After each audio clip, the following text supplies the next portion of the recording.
இன்றைக்கு கூட பாருங்களேன், 1 நாளாகமம் 4ஆம் அதிகாரத்துல 10ஆம் வசனத்துல ஒரு யாபேஸ் என்கிற ஒரு தம்பி, அவன் ஜெபம் பண்றான். ஒரு வாலிப தம்பி ஜெபம் பண்றான். ஆண்டவர்கிட்ட பல விண்ணப்பத்தை வைக்கிறான். அதுல ஒன்று, தீங்கு என்னை துக்கப்படுத்தாதபடிக்கு அதற்கு என்னை விலக்கி காத்திரலும். ஆண்டவர் அவன் வேண்டிக் கொண்டதை அருளி செய்தார் அப்படின்னு இருக்குது. நீங்க வேண்டிக் கொள்றதை உங்களுக்கு அருளி செய்வார். தீங்கு என்னை துக்கப்படுத்தாதபடிக்கு விலக்கி காத்து கொள்ளும் ஆண்டவரே.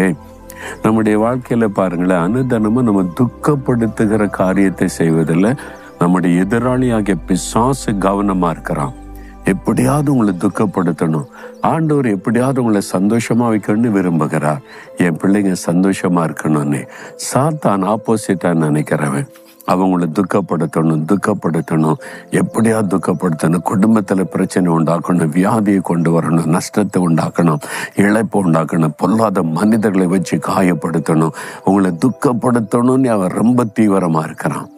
ஏதாவது ஒரு தீமை கொண்டு வர நினைக்கிறான். ஆனா நீங்க தினமும் என்ன ஜெபிக்கலாம், ஆண்டவரே இன்றைக்கு தீங்கு என்னை துக்கப்படுத்தாதபடி அதுக்கு விலக்கி காத்தரலும்.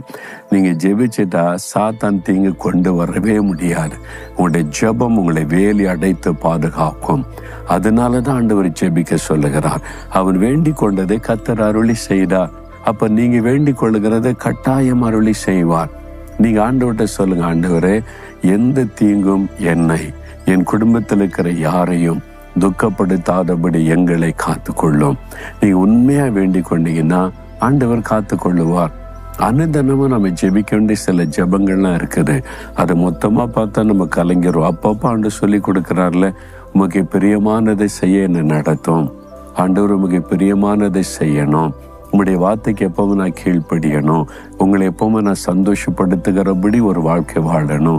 அதே மாதிரி தீங்கு என்னை துக்கப்படுத்தாதபடி நீங்க என்னை காத்து கொள்ளுங்க.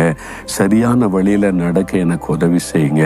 இந்த தீமையான காரியத்தை எப்படி மேற்கொள்ளுகிறது எனக்கு உதவி செய்யுங்க. ஒவ்வொரு ஜெபத்தையும் ஆண்டவர் கவனமாய் கேட்டு அந்த ஜெபத்துக்கு பதில் தருவார்.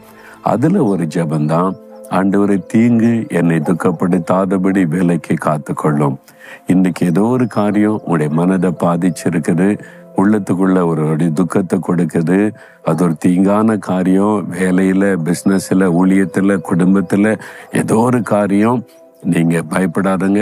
ஆண்டவர்கிட்ட மனம் திறந்து சொல்லுங்க, ஆண்டவரே இந்த காரியத்தை குறித்த பயம் இருக்குது, இந்த துக்கம் என் உள்ளத்துக்குள்ள கொஞ்சம் கொஞ்சமா வருது, இந்த தீங்கு இந்த துக்கம் என் உள்ளத்துல இருக்கக்கூடாது, தீங்கு என்னை துக்கப்படுத்தாதபடி காத்துக்கொள்ளும். சின்சியரா ஜெபிச்சு பாருங்க. ஏன் தெரியுமா? அவர் சிலுவையில உங்களுடைய துக்கங்களை சுமந்தார். நம்முடைய பாடுகளை ஏற்றுக்கொண்டு துக்கங்களை சிலுவையில சுமந்தார் என்று வேதம் சொல்லுது. ஏன் அவர் நம்முடைய துக்கங்களை சுமக்கணும்? என் பிள்ளைங்கள் துக்கப்படக்கூடாது, துக்கத்துக்கு விலைக்கு அவங்கள நான் பாதுகாக்கணும்னு நம்முடைய துக்கங்களை தன்மேல ஏற்றுக்கொண்டு சிலுவையில மறித்து உயிர்த்தெழுந்தார். அதனால சொல்றாரு, என் பிள்ளைகளை துக்கப்படாதங்க, நான் இருக்கிறேன்னு. இருதயத்துல கை வைங்க. ஆண்டவரே தீங்கு என்னை, எங்களை துக்கப்படுத்தாதபடி அதற்கு விலக்கி என்னை, எங்களை காத்துக்கொள்ளும்.